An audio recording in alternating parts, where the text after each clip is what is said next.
Hi, Goddess of Love here again. Kamusta kayo dyan mga goddess ko? So, yeah, another reading na naman tayo today for the water signs. Cancer, Scorpio, and Pisces. No? So, kamusta kayo dyan mga water signs natin dyan? Let's see, no, anong sitwasyon meron sa inyo, no? Love reading tayo today. For those na may mga complicated sa inyong relationship, right? No, tignan natin anong pwedeng makita natin, no, regarding bakit nagkaroon ng conflict, right, no, so sa inyo ng iyong person. And of course, tingnan natin, no, message and advice from your inner self, no, and what is your inner strength and message advice, of course, ni universe, no, mga water signs natin, no. So let's see, but then, no, before we start, no, pakita ko lang sa inyo ang ating new product here, no, ang ating scented candles, no, Christmas edition, no, mga goddesses ko, right, no. So meron tayo dito, this one, no, are our scented candles, no, available sa ating Shopee. Ang link ay nandyan sa description below, no. So before that, no, makikita nito, this candle is overall na siya, no, all-in-one na siya, no, kasi meron tong crystals dito sa ilalim, kung makikita nyo dito, no, meron niyang crystals dito. So, refillable siya, no. So, once na naubos ito ng candle ninyo is pwede kayong maglagay lang ng another candle, no, kahit ibang candle na, or pwede rin kayo again mag-purchase sa atin ng candles natin, no? So maglalabas pa naman tayo ng ibang designs, no, para pwede nyong i-refill dito, no, kasi hindi, wag nyo nang tanggalin itong mga, pag naubos yan, no, yung crystals dito, ipatong nyo lang ulit yung candle na ilalagay nyo, kumaga i-refillan nyo lang siya ng candle. So yung crystals dito is ano na to, no, ready na siya, no, na charge na yan, na prayer na nadasalan na rin natin, no? Sorry for that, no? So, yeah, no, nadasalan na rin yan, no? Overall, meaning is nandito na rin, no, for protection, healing, no? Attracts abundance, no? Positivity, good fortune, no? And peace, love, and harmony sa family, right? No? Yung crystals natin dyan, no?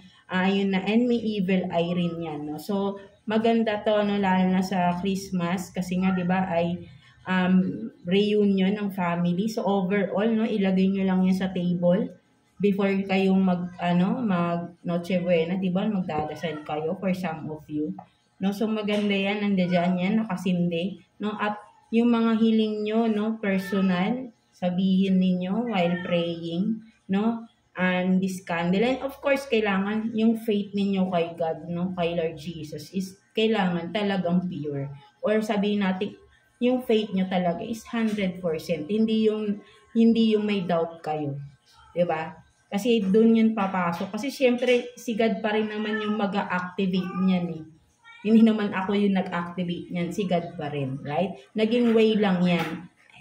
Itong mga crystals natin, nagiging way kasi ito yung, 'di ba, mga natural natin yan elements, or 'di ba, yung mga crystals natin, right? No, nagre-recharge ng ating mga energies, right? No, so kung for some of you din, no, pwede nyo yan kapag you feel tired the whole day, no, ma-recharge ang inyong energy, buksan niyo lang tong candle na to, no, kahit na sabihin nga natin naubos na yan, no, at may ibang candle lang na nakalagay dyan. Kasi na, yung crystals dito is, na yan, no, protected na siya, and prayed na prayer na natin, na dasalan na rin natin. Yan ang dapat. Kung ano yung dapat niyang, ano yung kanyang, sabihin natin na, ano man tawag doon, yung kanyang, so, yeah, no, mga goddesses ko, no, water sign. So, again, no, available ito, no. So, nandyan naman yan, no. So, kung ano yung mga overall, no, na mga nyo, no, na umaga, ito na yung all-in-one na siya, right? No, mga, kumaga parang sa bracelet natin, nandito na rin siya sa candle natin, no. So, yan, pwede rin kayo, sabi ko nga, kung i-refill nyo, meron din tayong mga available sa ating Shopee, no? Pwede kayo mag-purchase ng another candle para ay ilagay nyo dito. No, basta huwag nyo lang tatanggalin yung mga crystals, no? Diyan lang na siya, naka-stick na yan dyan. So, lalagyan nyo na lang ulit ng kandila, no? Kapag naubos na yan, right? No? So, and again, no, scented yan, no? Ang babango ng ating mga candles dito. Hindi natin tinipid yan. And pati yung mga scents yan, hindi yung mumura, hindi yung mumurahin lang yan, right? No? So, talagang napakabango once you light up the candle, right? No, mga goddesses ko. And available din itong ating candle holder dito, no? Itong wood, no? Maganda, aesthetic tignan, no? So, kung gusto nyo rin, no? Available din yan sa ating Shopee, right? No? Ipatong nyo lang yun na ganyan, right? Ang inyong kanila dyan, no? Mga goddesses ko. No? So, secured packaging naman tayo, right? No? So, ito nga, no? May mga gagawin pa tayo, no? Mga goddesses. So, yeah, no? Again, sa mga interested mag-avail is yun nga, ang link natin ay nasa description below, no? Available yan sa ating Shopee, no? So, ito nakapack na nga siya, right? So, available yan sa ating Shopee.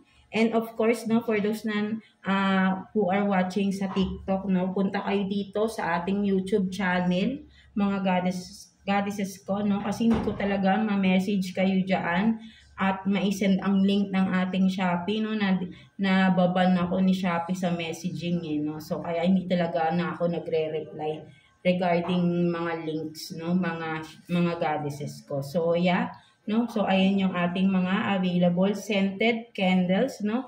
Christmas edition, no. Napakaganda at napakabango yung mga yan. And with overall protection for healing, no. Abundance, good fortune, no? Love, peace, and harmony sa inyong family, no? Maganda yan. Lalo na sama-sama kayong magdadasal this Christmas, right? Mga goddesses ko. So, yeah. So, let's start now with you, no? Mga water signs. So, yan, no? Let's see, no? Mga water sign, Cancer, Scorpio, and Pisces. Tingnan natin anong message sa'yo ng iyong inner self, no, before tayo mag-proceed sa reading, of course, no, kasi nga, baka ma-upset kayo sa reading ninyo, right, no, so, tingnan muna natin anong message sa inyo ng inyong inner self, mga water signs. Kuha tayo ng one card for you, water signs.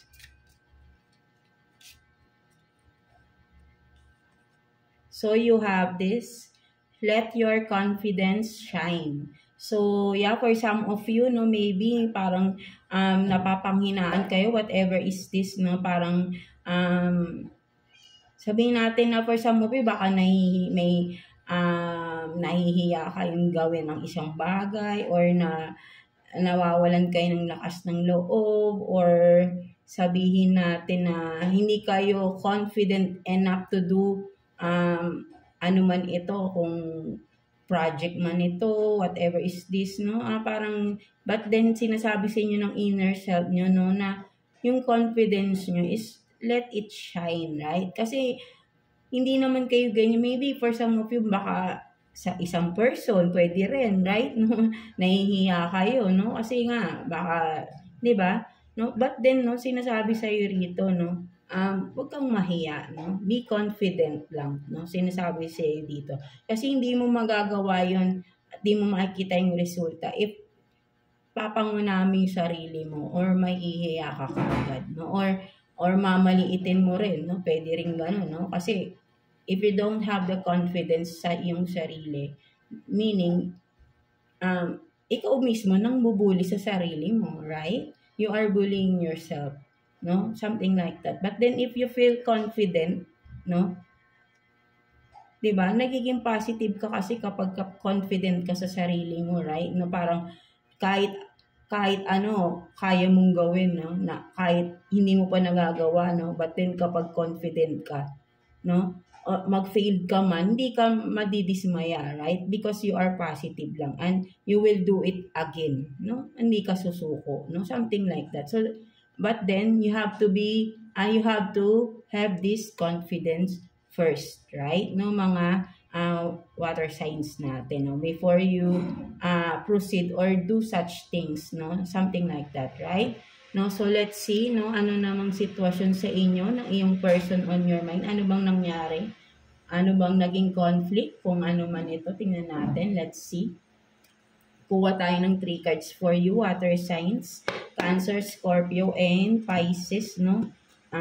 Yeah. Tingnan natin, angel guides for water signs. Let's see. Anong naging reason? Tingnan natin kung makikita natin, no? Tingnan natin anong sitwasyon, no? Tingnan natin. Let's see. For water signs.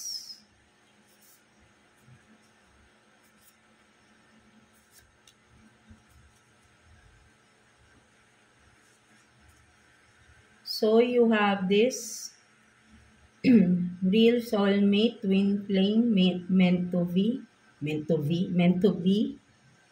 and then I'm sorry, and they can't have you. So yeah, parang merong magulo rito. Wait lang. Parang ang nakikita ko dito, water sign, you are dealing with a two-person, no? For some of you, because parang may isa ditong nagre-regret,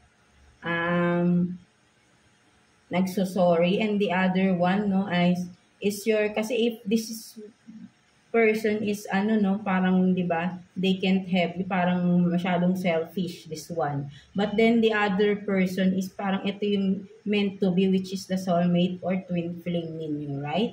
Mga water signs natin. So I think for some of you, you are dealing with a two-person, or maybe dalawang energy talaga yung nakuha natin for some of you, no? Different energy, different person, no? For some of you, no? Just take what's resonate with you, no, mga water signs natin. So what else? Tingnan pa natin, no? Kasi if this person is maybe for some of you, no, na you have this conflict, no, with the person you are dealing with right now, no? Maybe there is really someone, no, meant for you, no? That's why you are having this conflict, no? Or for some of you, separation din, no? With a person, with the current person you are connected with, no? Mga water signs natin, right? No? So let's see, kuha pa tayo ng 3 cards here for you, water signs, Cancer, Scorpio, and Pisces.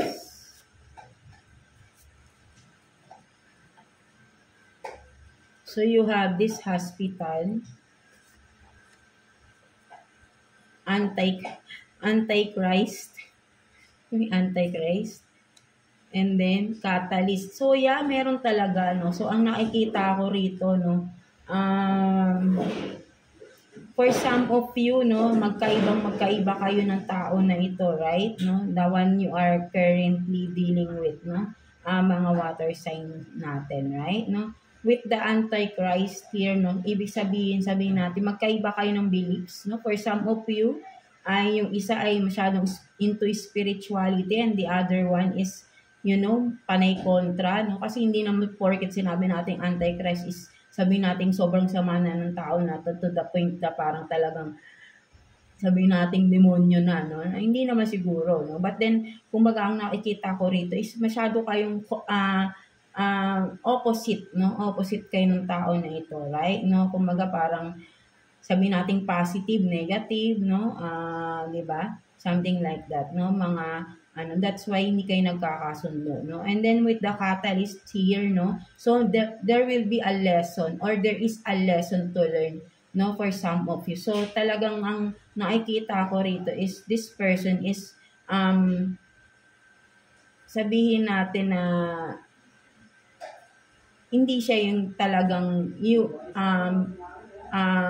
makakasama nyo, no? This person is a catalyst, no, for your life, no? Both of you, no, kailangan kasi dito may matutunan kayong lesson. And once na natutunan niyo yung lesson dito, no, parehas kayong magle-let go, no, ng tao na ito. And with the hospital dito, no, so sana naman wala namang nasa hospital ngayon dito, no, for some of you water sign, or maybe kung ikaw man, baka sabihin natin baka nagpapa-check up lang kayo, for some of you, no, literally, no, meron ditong nasa hospital, or maybe may appointment sa hospital, no, for some of you, bigla lang siyang lumabas, no. I don't think na this is connected to the connection, no, parang may lumabas lang dito, no, for some of you na may kinalaman sa hospital, or maybe nagbabantay ka ngayon sa hospital, or or someone around you ay nasa ospital, no? Something like that, no? So, may lumabas lang, no? For some of you, no? So, let's see, no? What else, no? Ano pang meron pagdating sa relasyon ninyo? Ano bang nangyari, no? For some of you, no? Mga water signs natin, Cancer, Scorpio, and Pisces. Kuha tayo ng 2 cards here for you, no? Mga water signs. Tignan natin, water signs. So, this one, ang nakikita ko rito, itong currently person ninyo, ito yung sinasabi nating karmic relationship, right? No? Platonic, no? For some of you, no? Talagang, kasi pag karmic relationship, ito yung kailangan. May lesson kayong matutunan sa isa't isa, right? Mga, kumaga toxic relationship yan. So, let's see. So, maybe parang pinaka big deal dito is yung inyong beliefs, no? Magkaiba kayo, maybe magkaiba kayo ng religion, no? For some of you, or talagang hindi lang siya into spirituality, yung person ninyo, no? Something like that. No? So, what else? So, you have this, no? 5 of Pentacles, no? 5 of Pentacles, and then the Hermit. No, so for some of you talaga ang nakikita ko rito, no?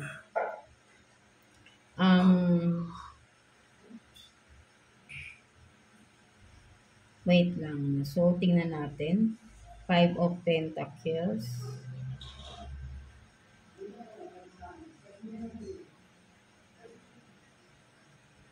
Kasi kung makikita mo rito, no, parang you are being abandoned, no? For some of you. And then with the Hermit dito,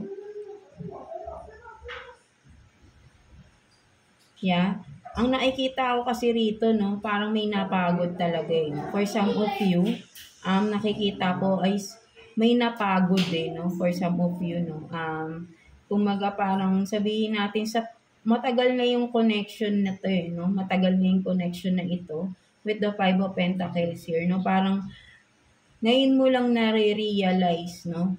Na akala mo sa tagal ng inyong relasyon, no? Ngayon mo lang nare-realize that this relationship or this person is really not meant for you or really not the one for you. No? Kasi magkaiba kayo ng personality ng person na ito. So sabi ko nga sabi ko nga is ang relationship nyo is yung tinatag na karmic relationship, no? There will be a lesson to learn dito, right? No, so for some of you nakikita ko rito also with the Hermit dito, no? Kasi in reverse tong Hermit na to, no? Kumbaga sa tagal-tagal ng panahon ng relationship ninyo, no, mga water signs natin is walang natututunang lesson or walang pagbabago, no? Kumbaga tumanda na kayo parehas, ano, nagkaedad na kayo, no? But then you are still in the same situation, in the same old cycle, no? Na parang paulit-ulit lang, no? With the 5 of Pentacles here, parang you are being stuck here, no? Hindi ka gumalaw sa sitwasyon or hindi ka gumalaw sa inyong posisyon, no? Something like that, no? And with the Hermit dito, makikita mo, walang paggalaw, walang progress, right? No? Walang umuusad, no? Kumbaga, you are just staying the same level as when you started the relationship. No? So, ganun pa rin, no? Kumbaga, walang nagbago, hindi nag-level up, no? For some of you, no? Yung inyong relationship ng tao na ito. Same at same lang. Kumbaga, old cycle na paulit-ulit lang yun nangyayari. Walang pagbabagong nangyayari, no? For some of you. And you are being stuck, both of you, no? Sa sitwasyon na yan, no? And yun nga sabi ko, sa tagal ng relasyon na, no? Walang natututunan, no? That's why paulit-ulit yun nangyayari because hindi natututo sa lesson, no? Na dapat matutunan, no? For some of you, no? Mga water signs natin. So what else, no? Kuha pa tayo. What else? Kuha pa tayo dito ng 2 cards here for you. Water signs. Tingnan natin. What else? Tingnan pa natin for water signs, please. Cancer, Scorpio, and Pisces.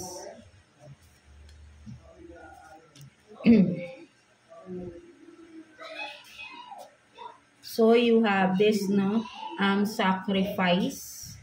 Love may come with sacrifices, no. Evaluate what you're willing to give up, and then imperfection, no. So love is beautiful, mess, embrace its imperfection. So for some of you, no, ang nakikita ko rito, no, kumbaga, yeah, wala namang perfect relationship, 'di ba? Sabi nga dito, no. So ang nakikita ko for some of you ay you are still in the connection, no, mga water sign natin, no. So whoever is this, no, whoever you are na, you are still in this connection, no. So one of you are kumbaga nagsa-sacrifice, no, sacrifices yan, na kumbaga you are willing to give. But then, kailangan mong i-evaluate. Hindi lahat i-give up mo para lang sa love, right? No, there is no perfect love. But then, meaning, you don't have to give up everything, no? Na wala ka nang ititira. But then, of course, no, imperfection, sabi ko nga, there is no perfect relationship, right? May ups and downs, no, sa inyong sa relationship, no, whatever it is, the complication or conflicts that you have, no, inside the connection, no, still you are embracing, or you have to embrace. For some of you, parang nakikita ko kasi dito, you are still in the connection, you stayed, no, for some of you, or yeah, you sacrifice yourself then, no, for some of you, para lang hindi bumitaw sa relasyon na to, for some of you. So kumbaga parang you give up something to save the relationship, no? So you sacrifice here, no, mga water signs natin. You embrace the imperfection here. No, so you have this unconditional love din, for some of you. So ayun yung nakikita ko rito, no. Kahit hirap na hirap kayo sa sitwasyon, no, still you decided, or you stayed the connection, no, something like that, no, mga water sign natin. So yeah, at the end of the day, kayo pa rin naman talaga yung magde-decide, no, kung saan kayo mas sasabihin natin na but then kasi pag sinabi mong komportable, hindi yun tamang reason. Maybe meron pang ibang dahilan. But being comfortable is really not the reason, no? If that's the reason for you, then you are depending. You have this codependency with the person you are dealing with, no? Mga water sign natin. Maybe kung ganun ang gagawin, ayun ang reason nyo, because sabihin nyo na, ayun nga, ay sabihin, ano ba yun, parang you stayed the connection because yun nga, no, comfort mo siya, no, kumbaga parang sanay ka na sa sitwasyon, but then that's not the reason, no, kasi if you are just comfortable with the situation or connection that you have, then that is not love, right? No, you are just, 'di ba, staying because that is your comfort zone, no, mga water signs natin. But then maybe for some of you, no, there is really a deeper reason staying in the connection, and ikaw lang din ang nakakaalam nun. Basta alam mo sa sarili mo, no? But then wag mo lang kakalimutan to have love for yourself also. Wag, sabi nga dito, wag mo i-give up lahat, right? No? Magtira ka rin para sa sarili mo, no, mga water signs natin, right?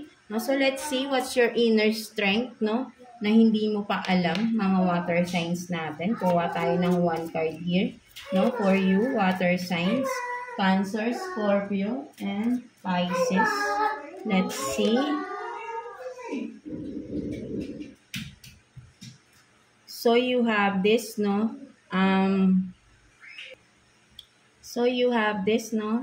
on your own terms, no? So talagang sinasabi rito, no, ano ba to? She waited a really long time to be saved until one day she decided to save herself.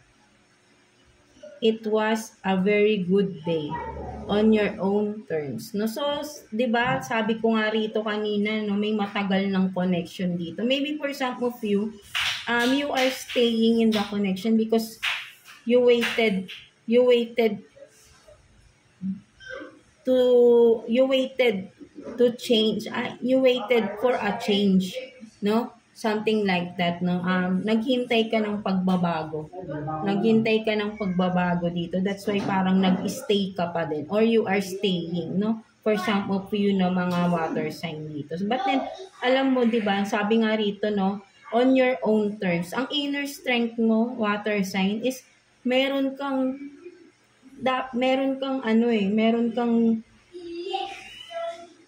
determination but then nawawala kasi yun no. You are being sabihin natin na napapanghinaan ka ng loob, right, no?